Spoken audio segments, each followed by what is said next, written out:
الحمد لله نحمده ونستعينه ونستغفره ونؤمن به ونتوكل عليه ونعوذ بالله من شرور أنفسنا ومن سيئات أعمالنا من يهد الله فلا مضل له ومن يضلل فلا هادي له ونشهد أن لا إله إلا الله وحده لا شريك له ونشهد أن سيدنا وحبيبنا ومولانا محمدا عبده ورسوله صلى الله عليه وعلى آله وأصحابه وبارك وسلم. أما بعد فقد قال الله تعالى في كلامه المجيد والفرقان الحميد: أعوذ بالله من الشيطان الرجيم. بسم الله الرحمن الرحيم. واعبدوا الله ولا تشركوا به شيئا وبالوالدين إحسانا وبذي القربى واليتامى والمساكين والجار ذي القربى والجار الجنب والصاحب بالجنب وابن السبيل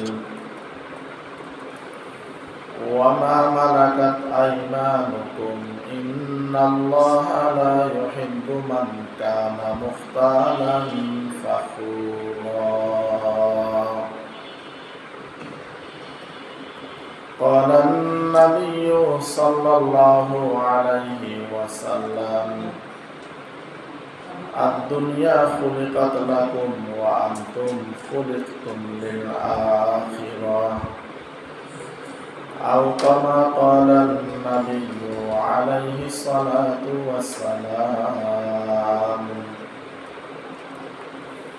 اللهم صل على محمد وعلى آل محمد كما صليت على إبراهيم وعلى آل إبراهيم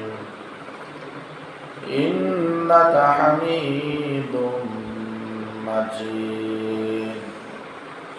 اللهم بارك على محمد وعلى آل محمد كما باركت على إبراهيم وعلى آل إبراهيم إنك حميد مجيد.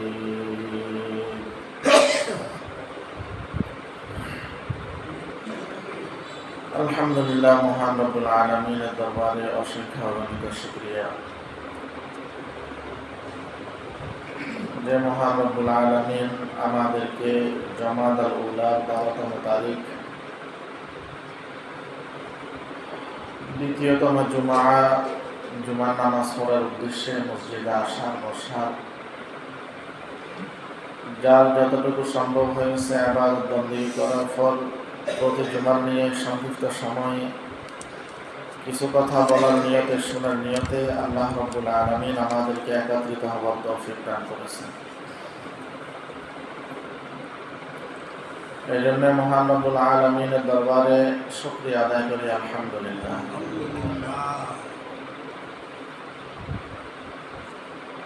লক্ষ কোটি দরুদ ও সালামের হাদিয়া তাজদার মদিনা সাইয়্যিদুল মুরসালিন ইমামুল আম্বিয়া খাতামান নাবিয়্যিন রাহমাতুল লিল আলামিন শাফিউল মুজনিবিন সাহিবুল কাউসার জনাব মুহাম্মদুর রাসূলুল্লাহ সাল্লাল্লাহু আলাইহি ওয়াসাল্লামের উপর।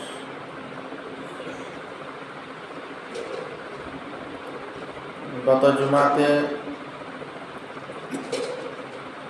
আমরা আবুল আহাব এবং তার স্ত্রীর পরিণতি সম্পর্কে আলোচনা করেছিলাম।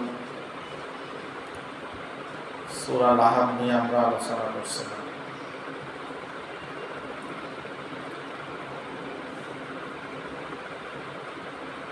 আজকে খুতবার শুরুতে যে আয়াতে কারিমা তেলাওয়াত করেছি সেটি হলো সূরা নিসার 36 নম্বর আয়াত।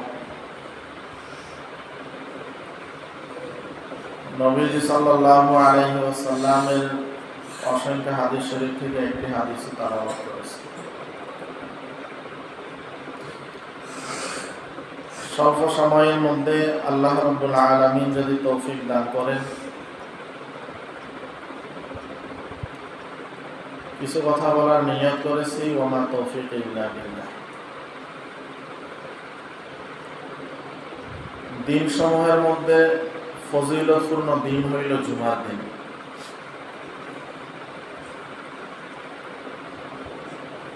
জুমার দিনের ফজিলত কম বেশি আমাদের সকলেরই জানা আছে। ওয়াজ নসিহত কম হইতেছে না, বরং বেশি হইতেছে। এবং ওয়াজ মাহফিলের মধ্যে যে সমস্ত বিষয়গুলো আলোচনা করে অধিকাংশ বিষয়গুলো আমাদের জানা।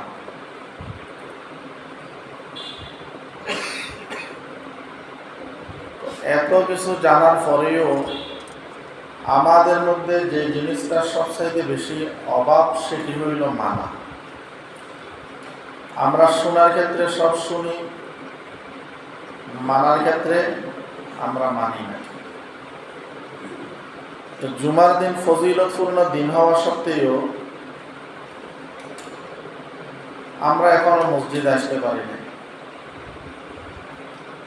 অথচ দরকার ছিল আজকে আমাদের যত ধরনের কাজ আছে সমস্ত কাজগুলো কমপক্ষে 12টার আগে শেষ করে গোসল করে তাড়াতাড়ি মসজিদে চলে আসে। কারণ হাদিসের মধ্যে নবী সাল্লাল্লাহু আলাইহি ওয়াসাল্লাম বলেন, যারা আগে মসজিদে আসে রহমতের ফেরেশতারা খাতা কলম নিয়ে দরজায় দাঁড়িয়ে থাকে। যারা আগে মসজিদে আসে এদের আমলনামার মধ্যে উট কোরবানির সওয়াব লিপিবদ্ধ করা হয়। একটা উটকে আল্লাহর রাস্তায় দান করলে যে পরিমাণ সওয়াব, জুমার দিন যারা মসজিদে আগে আসে এদের আমলনামার মধ্যে ওই পরিমাণ সওয়াব লিপিবদ্ধ করা হয়। এরপরে যারা আসে এদের আমলনামার মধ্যে গরু সদকার সওয়াব লেখা হয়। এরপরে যারা আসে তাদের আমলনামার মধ্যে ছাগল, বেড়া, দুম্বা এই জাতীয় প্রাণী সদকার সওয়াব লেখা হয়। এইভাবে অনেক ফজিলত আছে। যখন ইমাম সাহেব খুতবা দেওয়ার জন্য মিম্বরে উঠে যায়, নবী করিম সাল্লাল্লাহু আলাইহি ওয়াসাল্লাম বলেন, যে সমস্ত ফেরেশতারা এতক্ষণ পর্যন্ত আগত মুসল্লিদের নাম লিস্ট করছিলেন এরা লেখালেখি বন্ধ করে এরাও খুতবা শ্রবণ করার জন্য বসে যায়।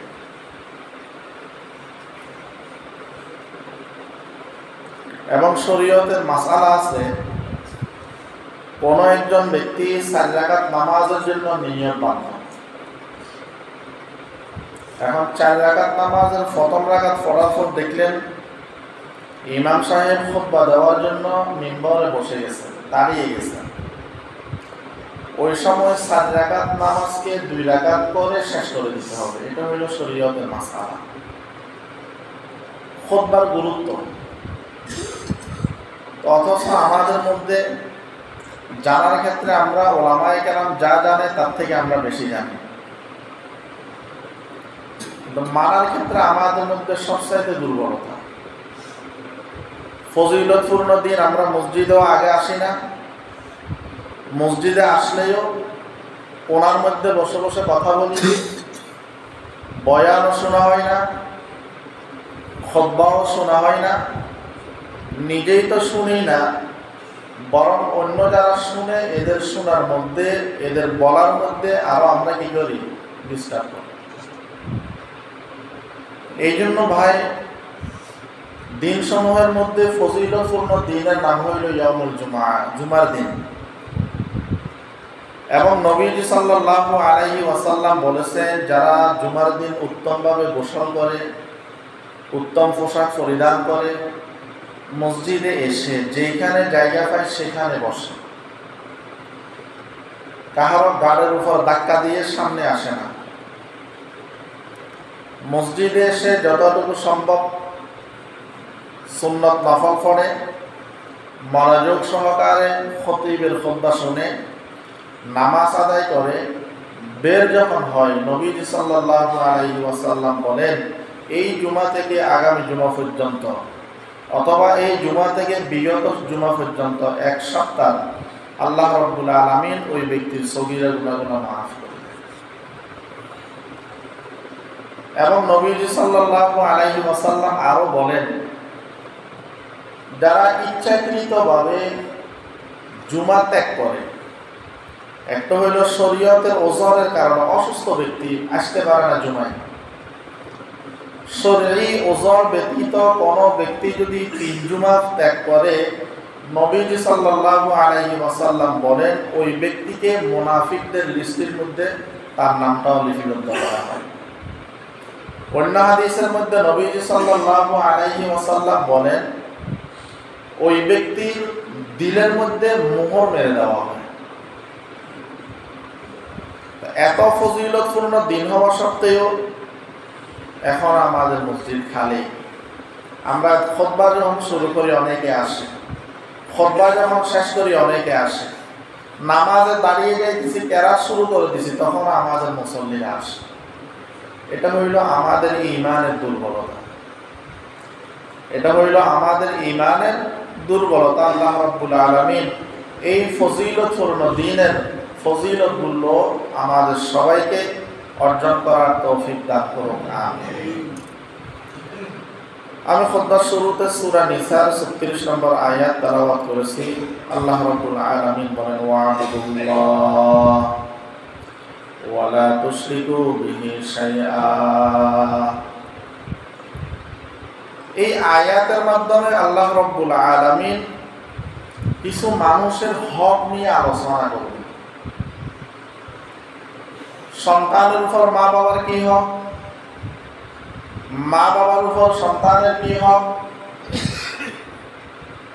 আত্মীয় স্বজনের প্রতি আত্মীয় স্বজনের কি হক, প্রতিবেশীর প্রতি প্রতিবেশীর কি হক, নিকট আত্মীয় দূরের আত্মীয়, একজন ফকিরের সাথে যে আমি পথ চলতেছি তার উপর আমার কি হক, একজন মিসকিনের কি হক, আমার অধীনস্থ লোক যারা আছে, চাকর বাকর যারা আছে, এদের কি হক।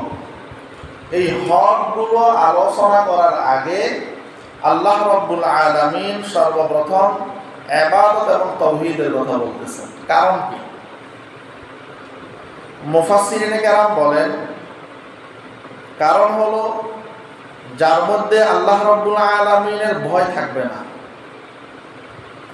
যার মধ্যে আল্লাহ রাব্বুল আলামিনের হুকুম আহকাম মানার মতো মন মানসিকতা থাকবে না, ওই ব্যক্তির দ্বারাই কাহারও হক আদায় করাও কখনো সম্ভব হবে না।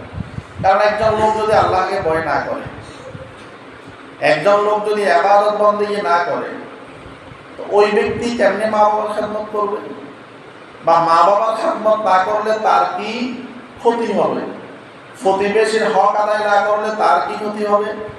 এই যে বিষয়গুলো আছে, ওই বিষয়গুলা ওই ব্যক্তি তখন পালন করবে না, কারণ তার মধ্যে আল্লাহর ভয় নাই। এই জন্য মুফাসসিরিনে কেরাম বলেন যে হকের অধিকার বর্ণনা করার আগে আল্লাহ রাব্বুল আলামিন তাওহীদ এবং ইবাদতের সম্পর্কে এইখানে আলোচনা করার উদ্দেশ্য হইল, যেই ব্যক্তি আল্লাহকে ভয় করবে, যেই ব্যক্তি ইবাদত বন্দেগীর ক্ষেত্রে একনিষ্ঠ হবে, ওই ব্যক্তির দ্বারাই সম্ভব এইখানে যে হকগুলো বলবেন ওই হকগুলো আদায় করা। এই জন্য আল্লাহ রাব্বুল আলামিন বলেন, ওয়া'বুদুল্লাহ ওয়া লা তুশরিকু বিহি শাইআ। আল্লাহ রাব্বুল আলামিন এই আয়াতে কারিমার মধ্যে বলেন, ওয়া'বুদুল্লাহ, হে আমার বান্দা বান্দীরা, তোমরা আল্লাহ রাব্বুল আলামিনের ইবাদত করো। কারণ আল্লাহ রাব্বুল আলামিন আমাদেরকে সৃষ্টি করেছেন তার ইবাদত করার জন্য। আল্লাহ রাব্বুল আলামিন বলেন, ওয়া মা খালাকতুল জিন্না ওয়াল ইনসা ইল্লা লিয়াবুদুন। আল্লাহ বলেন, আমি মানব জাতি এবং জিন জাতিকে সৃষ্টি করার পিছনে একটাই কারণ, সেটা হইল তারা আমি রব্বুল আলামিনের ইবাদত করবে। হাদিসের মধ্যে নবীজি সাল্লাল্লাহু আলাইহি ওয়াসাল্লাম বলেন, আদ-দুনিয়া খুলিকাত লাকুম ওয়া আনতুম খুলিকতুম লিল আখিরাহ। আল্লাহ রাব্বুল আলামিন বলেন, হে আমার পেয়ারা বান্দা বান্দীরা, আমি রব্বুল আলামিন এই পুরো দুনিয়াকে সৃষ্টি করেছি তোমাদের খেদমত করার জন্য।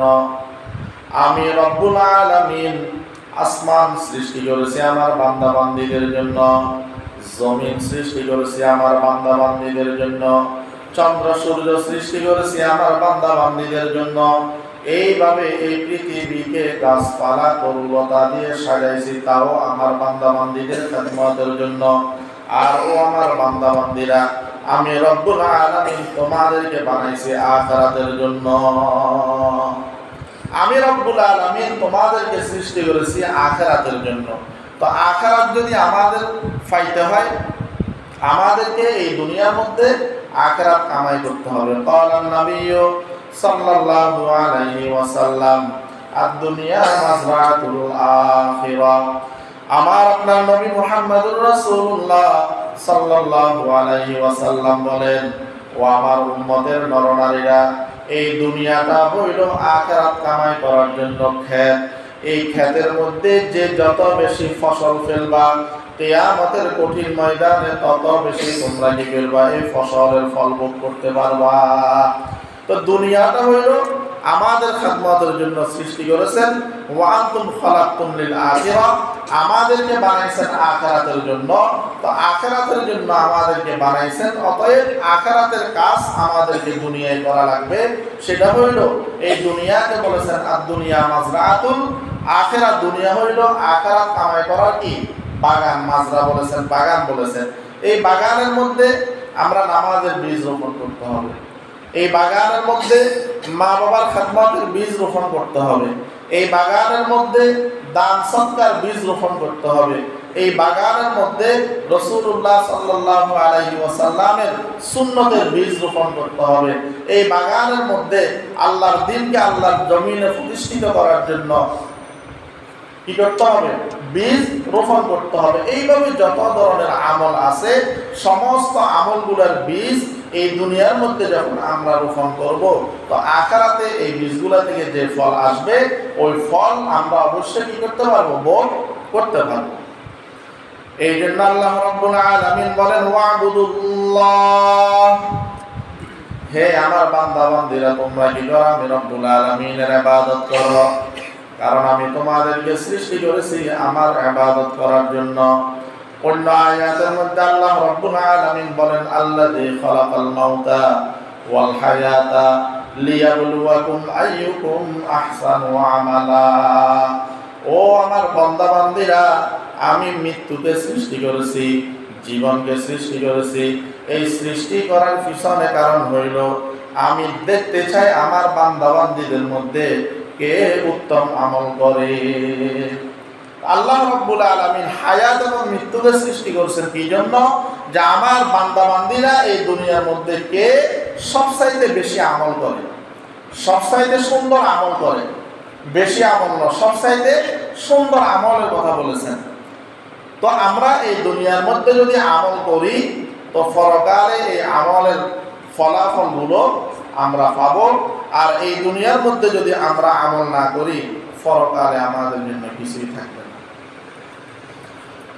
অন্য হাদিসের মধ্যে নবী সাল্লাল্লাহু আলাইহি ওয়াসাল্লাম বলেন, মান মাতা ফাকাদ কামাত কিয়ামাতুহু। আমরা অনেকে মনে করি এই পৃথিবীর সমস্ত মানুষগুলা কি হয়ে যাবে, একদিন মৃত্যুবরণ করবে। যে প্রাণীর মধ্যে প্রাণ আছে, ওই প্রাণীগুলা যখন মৃত্যু হয়ে যাবে, এমনকি যে ফেরেশতা মানুষের জান কবজ করার দায়িত্বে আছেন আজরাইল আলাইহিস সালাতু ওয়াস সালাম, ওই আজরাইল আলাইহিস সালাতু ওয়াস সালামের জান যখন কবজ হয়ে যাবে, অথবা এই পৃথিবীর মধ্যে আল্লাহ আল্লাহ বলনেওয়ালা একজন মানুষ যখন থাকবে না, তখন ইসরাফিল আলাইহিস সালাতু ওয়াস সালাম সিংহে ফু দিবেন, কিয়ামত কায়েম হবে, আমরা এমনটাই জানি। কিন্তু নবীজি সাল্লাল্লাহু আলাইহি ওয়াসাল্লাম বলেন, না না না না, যে তোমরা যখন একজন লোক মৃত্যুবরণ করবা, মৃত্যুবরণ করার পর তোমাকে যখন কবরস্থ করা হবে, ওই সময় থেকে তোমার উপর কিয়ামত শুরু হয়ে যাবে। ওই সময় থেকে কিয়ামত শুরু হয়ে যাবে। ক্বালান নাবিয়্যু সাল্লাল্লাহু আলাইহি ওয়াসাল্লাম, ক্বালান নাবিয়্যু সাল্লাল্লাহু আলাইহি ওয়াসাল্লাম, আল কবরু রাওযাতুম মিন রিয়াজিল জান্নাহ আও হুফরাতুম মিন হুফারিন নার। আমার আপনার নবী মুহাম্মদুর রাসূলুল্লাহ সাল্লাল্লাহু আলাইহি ওয়াসাল্লাম বলেন, কবরটা কাহার জন্য জান্নাতের বাগান সমূহের একটা বাগান হবে, আবার কাহার জন্য জাহান্নামের গর্ত সমূহের একটা গর্ত হবে। তো একজন মানুষের ইন্তেকাল হয়ে যাওয়ার পরে ওই ব্যক্তিকে যখন কবরস্থ করা হবে, তখন থেকে হয়তো কবর তার জন্য জান্নাতের বাগান হয়ে যাবে, অথবা তার জন্য জাহান্নামের গর্ত সমূহে একটা গর্ত শুরু হয়ে যাবে, আযাব শুরু হয়ে যাবে। এই জন্য নবীজি বলেছেন, যে ব্যক্তি মরল তো ওই ব্যক্তির উপর কিয়ামত কি হয়ে গেল, শুরু হয়ে গেল। যে ব্যক্তি মরল ওই ব্যক্তির উপর কিয়ামত শুরু হয়ে গেল।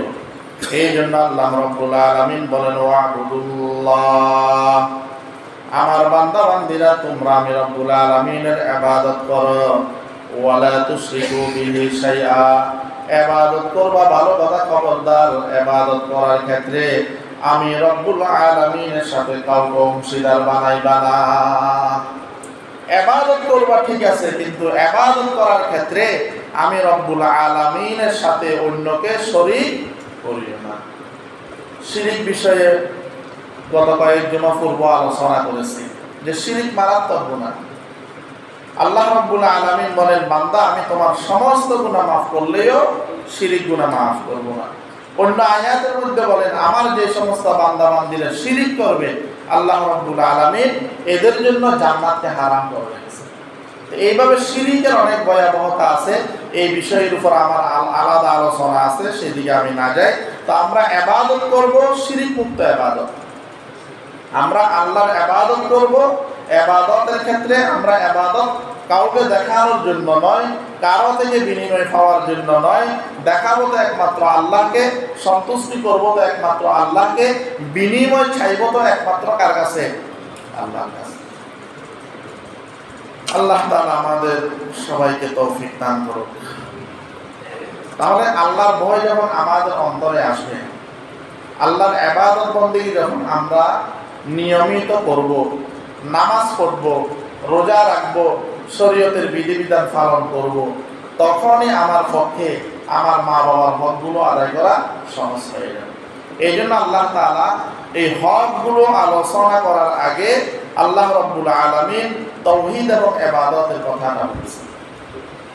এরপর আল্লাহ রাব্বুল আলামিন বলেন, ওয়া বিল ওয়ালিদাইনি ইহসানা, যে মা বাবার সাথে ইহসান করার জন্য বলেছেন। হাদিসের মধ্যে নবী সাল্লাল্লাহু আলাইহি ওয়াসাল্লাম বলেন, হুমা জান্নাতুকা ওয়া নারুকা, মা বাপ তোমার জন্য জান্নাত, মা বাপ তোমার জন্য জাহান্নাম। সাহাবায়ে কেরাম বলেন, ইয়া রাসূলুল্লাহ, সেটা কিভাবে সম্ভব? নবীজি বলেন, মা বাবার খেদমত করবা তো মা বাবা হইল তোমার জান্নাতে যাওয়ার কারণ, আর মা বাবার খেদমত না করলে মা বাবা তোমার জাহান্নামে যাওয়ার কারণ হবে। এই জন্য কবি বলেছেন, খেদমতে মা দরফেতার কুন সুবহে শাম, তাকে বাসি দর্দ আলম নেকে নাম। খেদমতে মা দরফেতার কুন ইখতিয়ার, তাকে বাসি দর্দ আলম বখতিয়ার। যারাই মা বাবার খেদমত করবে, দুনিয়াতেও ওই ব্যক্তি সুনাম অর্জন করবে, পরকালেও ওই ব্যক্তি পুরস্কৃত হবে। আর যারা মা বাবার সাথে বেয়াদবি করবে, দুনিয়াতেও ওই ব্যক্তি লাঞ্ছিত আর অপমানিত হবে, পরকালেও তার জন্য কঠিন শাস্তি অপেক্ষা করছে। অথচ মা বাবার সাথে আজকের জমানার ছেলেদের সম্পর্ক ভালো না। মা বাপকে আমরা এমন ভাষায় কথা বলি, যেই ভাষাটা একজন ছোট বাচ্চার সাথে আমরা বলি না। দুশ্মনের সাথে এমন ব্যবহার করি না যে ব্যবহারটা আমরা আমাদের মা বাবার সাথে করি। অথচ আল্লাহ রাব্বুল আলামিন কোরআনের মধ্যে বলেন, ওয়া কাযা রাব্বুকা আল্লা তা'বুদু ইল্লা ইয়াহু ওয়া বিল ওয়ালিদাইনি ইহসানা ইম্মা ইয়াবলুগান্না ইনদাকাল কিবারা আহাদুহুমা আও কিলাহুমা ফালা তাকুল লাহুমা উফফিন ওয়া লা তানহারহুমা ওয়া কুল লাহুমা কাওলান কারীমা ওয়াকফিদ লাহুমা জানাহাদ যুল্লি মিনার রাহমা ওয়া কুর রাব্বিরহামহুমা কামা রাব্বায়ানি সগীরা।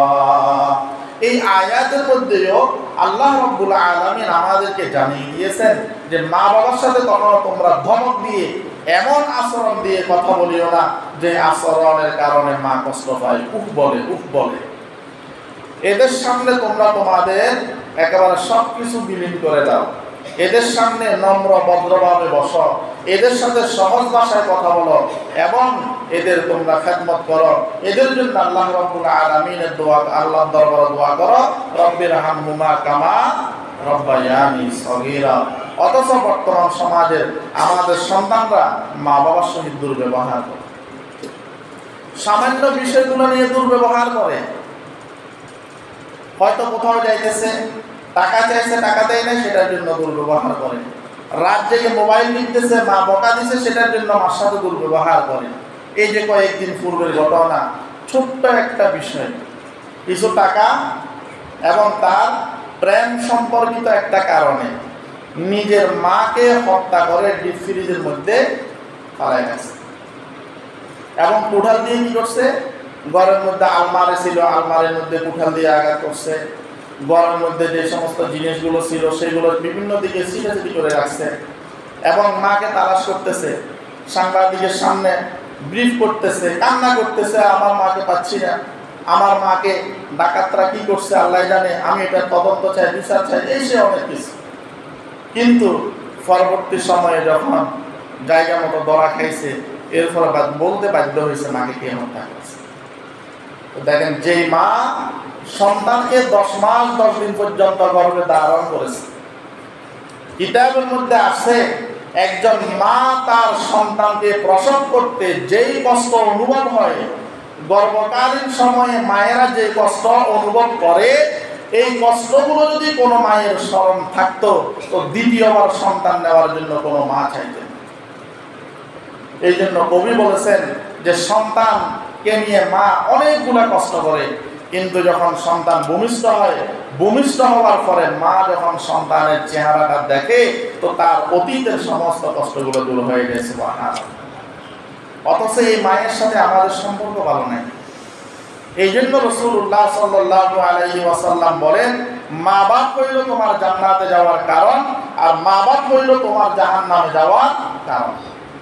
এই জন্য যুবক ভাইয়েরা ও আমাদের সন্তানরা কখনো মা বাবার সাথে দুর্ব্যবহার করিও না।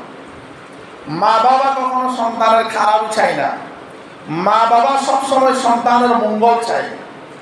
একজন সন্তান তার মাকে সবসময় স্ত্রীর কথা ধরে সবসময় নির্যাতন করত। এরপর অনেক দূরে সফরে চলে গেছে, সফর থেকে আসছে, আসার পর যখন দরজায় আওয়াজ দিছে তখন স্ত্রী তার মার বিরুদ্ধে অনেকগুলো অভিযোগ দিল এবং বলল, আপনি যদি আপনার মায়ের বিচার না করেন তা আমি এই ঘরে আর থাকবো না। আচ্ছা বলেন তো, একজন মানুষ অনেকদিন পরে বাড়িতে আসছেন, লম্বা সফর করে আসছেন, তা আসার পরে এমনিতেই তো তার মন মানসিকতা ঠিক নেই। এর মধ্যে যদি আবার নিজের জন্মদাত্রী মার ব্যাপারে যদি স্ত্রী যদি এই ধরনের অশুভ আচরণ করে এবং চলে যাবে, বিভিন্ন ধরনের ভয়ভীতি দেখায়, ওই সময় তার মাথা কতটুকু ঠিক দেখতে পারে। কিতাবের মধ্যে আসছে ওই সন্তান রাগ করে ওইখান থেকে মায়ের ঘরে গেলেন। তখন ঘরের মধ্যে মিটমিট করে হারিকেলের আলো জ্বলতেছে।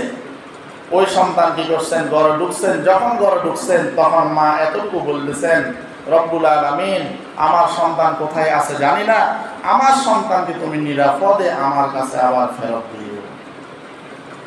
এই এতটুকু কথা বলছেন। তো সন্তান কি করছেন, দরজা আটকানোর যে একটা কি আছে,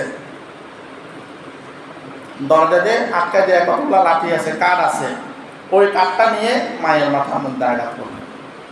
মুহূর্তের মধ্যে মায়ের ইন্তেকাল হয়ে গেল, জানাজা হলো, দাফন বললেন। এরপরে এতটুকুর মধ্যে তার এখন আর হুঁশ ঠিক নেই, প্রায় পাগল প্রায় হয়ে ঘর থেকে বের হয়ে চলে গেলেন। যাইতে যাইতে মক্কাতে গেলেন, কাবাগরের পাশে অনেক লম্বা ঘটনা। ও ওইখান থেকে চলে যাওয়ার পর তার মধ্যে অনুভূতি আসলো, হায়রে আমি আমার মার সাথে কি ব্যবহার করলাম। যে হাত দিয়ে আঘাত করছে, পাথরের সাথে আঘাত করতে করতে ওই হাত, অপর হাত, পা সবগুলো একেবারে শেষ করে দিয়েছে। এরপরে বাইতুল্লাহর পাশে বসে বসে কান্নাকাটি করতেছেন। আব্দুল কাদের জিলানী রহমতুল্লাহ আলাইহি যখন ওই ব্যক্তিকে দেখলেন, জিজ্ঞেস করলেন যে তোমার হাত পায়ের এই অবস্থা কেনই বা তুমি এখানে বসে বসে কান্নাকাটি করতেছ? তখন পুরা ঘটনা বললেন। বলার পর বললেন, এইখানে বসে কান্নাকাটি যদি তুমি মৃত্যু পর্যন্ত করো, তোমার কোনো কাজে আসবে না, তোমার কোনো কাজে আসবে না। কারণ মা বাবার সাথে যারা বেয়াদবি করে দুনিয়াতেও এরা অশান্তি, এবং কিতাবের মধ্যে আসছে একজন মানুষ নামাজ পড়ে না, তাকে আল্লাহ রাব্বুল আলামিন নামাজ না পড়ার কারণে দুনিয়ার মধ্যে শাস্তি দিবে না। কিন্তু একজন মানুষ যদি তার মা বাবার সাথে যদি দুর্ব্যবহার করে, খারাপ ব্যবহার করে, তো ওই সন্তানের কিছুটা শাস্তি আল্লাহ রাব্বুল আলামিন দুনিয়ার মধ্যে দিয়ে দেখায় দেন। এই জন্য ভাই আল্লাহ রাব্বুল আলামিন বলেন, ওয়া বিল ওয়ালিদাইনি ইহসানা, সন্তানের উপর মা বাবার যে হক আছে ওই হকগুলো আমাদেরকে আদায় করতে হবে। অনুরূপভাবে মা বাবার উপরে সন্তানের হক আছে, একে যদি অপরের হকগুলো আদায় করে তাহলে শান্তি। এইভাবে প্রতিবেশীর প্রতি প্রতিবেশীর হক আছে, এক প্রতিবেশী আরেক প্রতিবেশীর হকগুলো যদি আমরা আদায় করে দিই তো শান্তি। আর অনেক সময় তো দেখা যায় একজন প্রতিবেশী আরেকজন প্রতিবেশীর কাছে বিভিন্নভাবে লাঞ্ছিত আর অপমানিত হয়, অনেক সময় রাগের বশীভূত হয়ে দেখা যায় বড়দেরকে কিছু করতে না পারলেও অনেক সময় বাচ্চাদের উপরেও জুলুম করে। এই যে গত কয়েকদিন পূর্বের ঘটনা, মুমতাহা নামের একটা মেয়েকে পাইতেছে না, সিলেটের না কোন জায়গায় সম্ভবত, বয়স কত হবে, সর্বোচ্চ 7-8। অনেকে অনেক পুরস্কার ঘোষণা করছেন, এই মেয়েটাকে যদি কেউ সন্ধান দিতে পারে, পরিবারের কাছে যদি ফেরত দেয় পুরস্কার দেবে। লম্বা সময় পর্যন্ত বিভিন্ন অনলাইনের মাধ্যমে অফলাইনের মাধ্যমে বিভিন্ন প্রচার হলো, কিন্তু সর্বশেষ কি ঘটলো যে একজন প্রতিবেশী, একজন ফাঁসের লোক ওই ফুটফুটে সুন্দর ওই মেয়েটাকে মেরে একটা নলার মধ্যে দাফন করে রাখছে। এই জন্য ভাই একজন প্রতিবেশী আর একজন প্রতিবেশীর যদি হকগুলো আদায় করি তাহলে আমাদের মধ্যে শান্তি থাকবে। আর যদি প্রতিবেশীর হক আদায় না করে তা আমাদের মধ্যে কখনো শান্তি আসবে না। আল্লাহ রাব্বুল আলামিন যতটুকু আলোচনা হয়েছে বুঝার আমল করার তৌফিক দান করো। আমরা যারা কবলা জুমা পড়ি না, সে জায়গায় কবলা জুমা পড়িনি, ইনশাআল্লাহ আগামী জুমায় বাকি আলোচনা করব।